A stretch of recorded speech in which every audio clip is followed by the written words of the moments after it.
Hello, this is Matt, and welcome to the first lesson in this 5x5 series of video tutorials. My challenge is to give each of these lessons in 5 minutes or less. We might be a little bit under, we might be a little bit over time, we might be exactly on time. Stranger things have happened. We won't know until we try, so let's crack on and start. This lesson is about the desktop, and by that I mean the screen that you see when you log into your Mac. There are 3 parts to the desktop.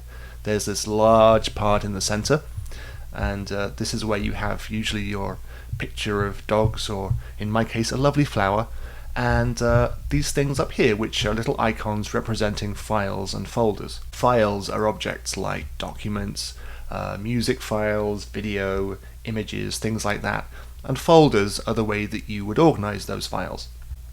When you first start with a Mac, this area is mostly empty, but most people end up with stuff all over it, and this is perfectly normal. In a later lesson I'll try to explain some ways that you can declutter your desktop. At the bottom of the screen is the dock, which is a row of icons representing applications. These are programs that you might want to run on a frequent basis, and you might wonder, how does Apple know what I want to run on a frequent basis? And of course it doesn't know, but it gives you a default set of icons that you can change as you wish. These are the standard Mac applications like email, Safari, your contact book, your notes, and so on. The whole left part of the dock, from here to this little divider, contains applications, and when you move your cursor over each icon, a little pop-up tells you what it is. You can also use the dock to store shortcuts to files and folders. By default this shows your downloads folder, but you can add shortcuts for any other files or folders that you want.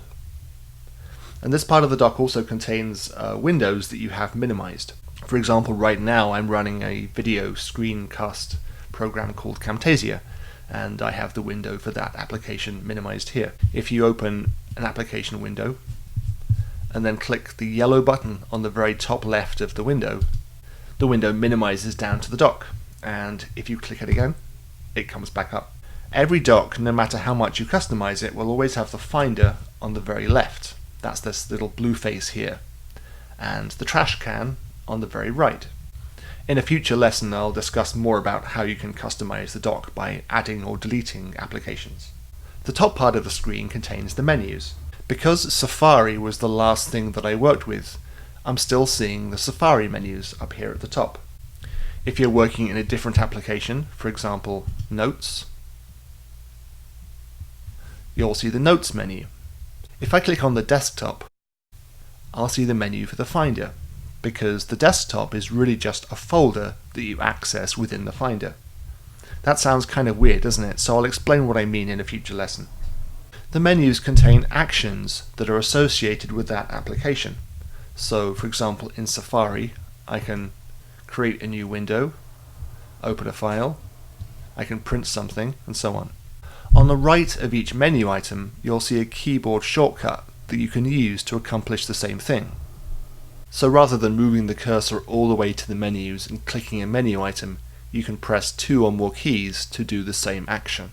I'll do an entire 5x5 series on keyboard shortcuts since they're really useful, but for now just be aware that they exist.